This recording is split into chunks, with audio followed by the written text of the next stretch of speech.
Think you've seen everything the Lands Between has to offer? Think again. Nightreign raises the stakes, and if you're not ready, you're dead. So if you want to get past dying on day one, follow these 15 tips that break down exactly what you need to do in order to survive and conquer the night. And soon enough, you'll be slaying the Nightlords like Ted Wong himself. This first tip is pretty much an obvious one. Just joining a Discord is going to be super helpful in finding groups where you can communicate. I personally use this Hexington Discord server for Nightreign. There's also another Discord server. It's labeled Elden Ring, has about 500,000 people in it. Not sure if it's for Nightreign at all, but I definitely know about this Hexington one. So joining that server will help you with at least communicating with your teammates.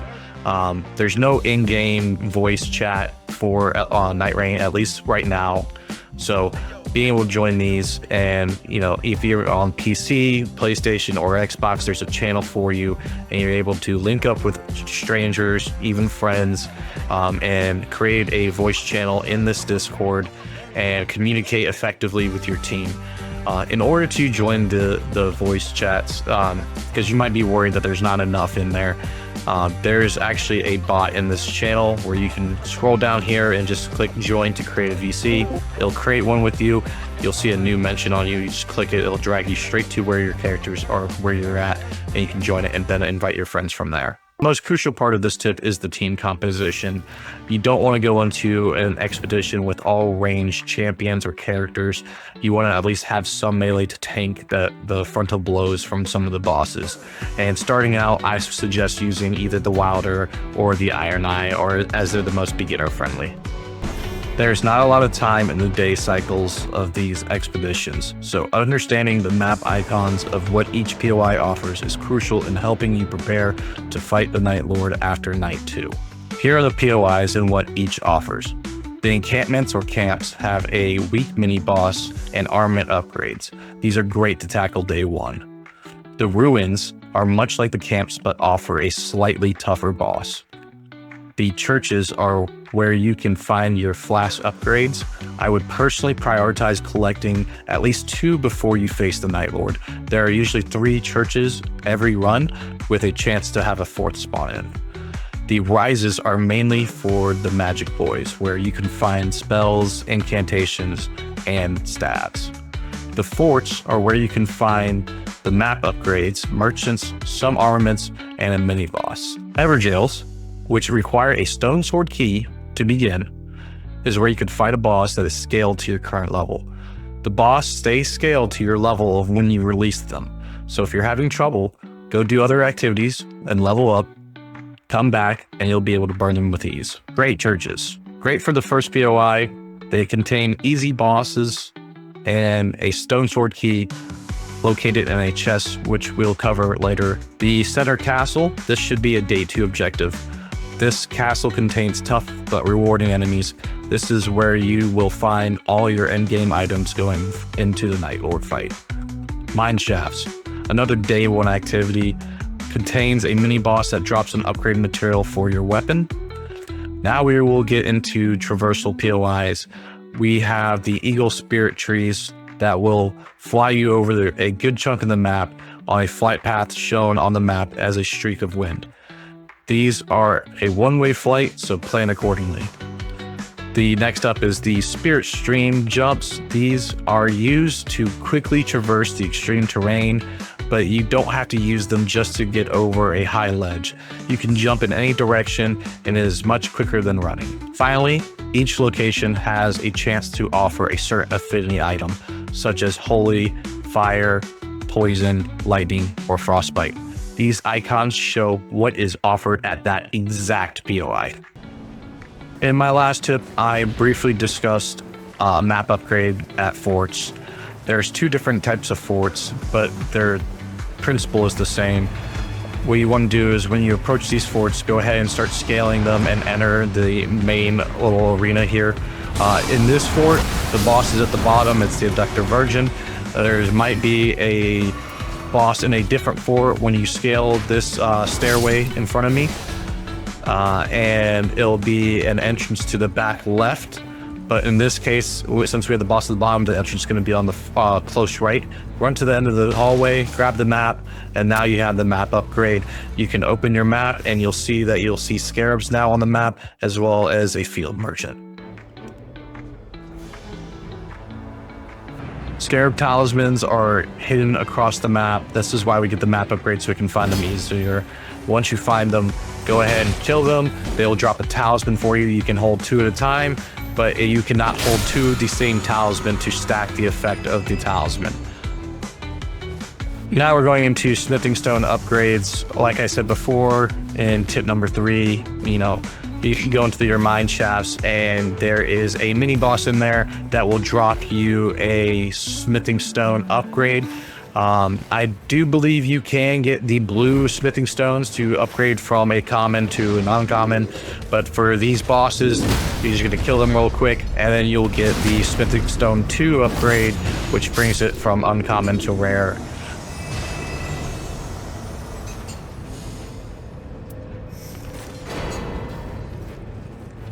This should be a no-brainer, but you don't want to fight alone, especially when you're tackling these bosses, especially at the castle. This boss is at the bottom of the castle, and I was underleveled thinking I was prepared to fight this.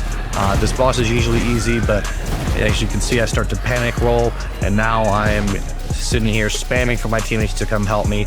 In order to do that, if you're on controller, you just hold Y and click the left stick in while you're running around, and it'll ping your exact location.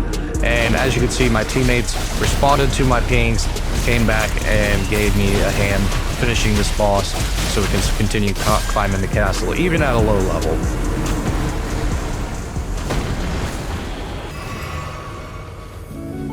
Bonus tip here, there's a free talisman chest location in the middle of the castle. So once you approach from the sewers, if you do, go ahead and defeat that boss, climb the staircase behind them after the fog wall is released, and you can run up and find this chest where you get an option of 3 talisman choices.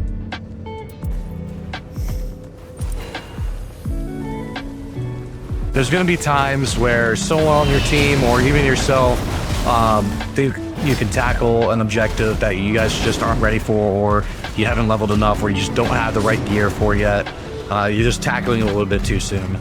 So you need to know when to call it and say, hey, we're not ready for this, let's get out of here, before you get too deep into it. Res your teammates. You can see me here. I'm spamming, hey, follow me. We're not ready for this. Let's get to this spirit string jump and let's get out of here. We can go tackle something else and come back. There's no big deal leaving that guy there for right now. We're still on day 1. We got time. Being in the storm's not the end of the world. There's tips and tricks on how to survive in the storm. Pure example right here. We just finished killing this boss. As soon as he dies, a grace appears at my feet, which will res you in the storm. And then you also get your flask back in the storm as well. So I had time to go get my reward, go back to the grace, update my health, get my flask back, and then my teammate over there is abandoning our other teammate, but I know the tips and tricks on how to get through the storm, so I'm going to get my teammate up. We're going to continue on. We're going to go to this next set of grace, where we'll get full health again, more pots, but I guess my teammate behind me just didn't have any pots in, so I go back, I res them again, and get them back up, and then they're going to get their full pots at the site of grace as soon as I can actually, land a hit on them. It's a little wonky sometimes. So we're going to continue on, get our pots again, and then we're going to be out of the storm here in no time. We got 4 pots, easy to survive.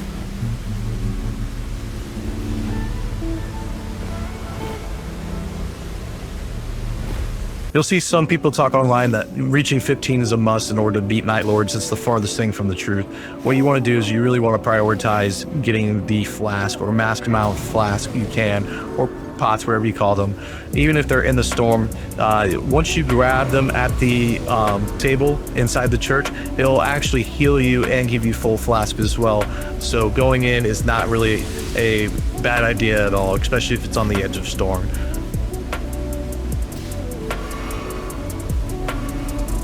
This should be obvious, but a lot of people like to hold on to their abilities for big moves.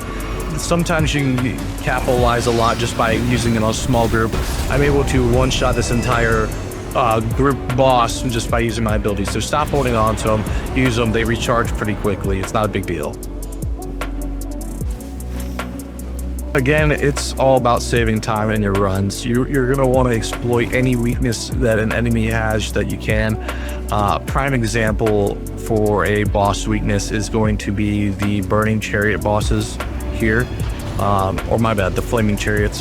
What you can do is you can jump up the back and do a light attack, and it will insta-kill these bosses. So anytime you find something like that, you want to go ahead and take advantage of that, as it saves time. And since there's multiple of these, I don't want to sit there and swing at the back of these guys for 5 minutes to kill them. I need to get in, get out, get my reward, and keep trucking. It is about, you know, time. 15's not important, as I said before, but 13 pretty much is important.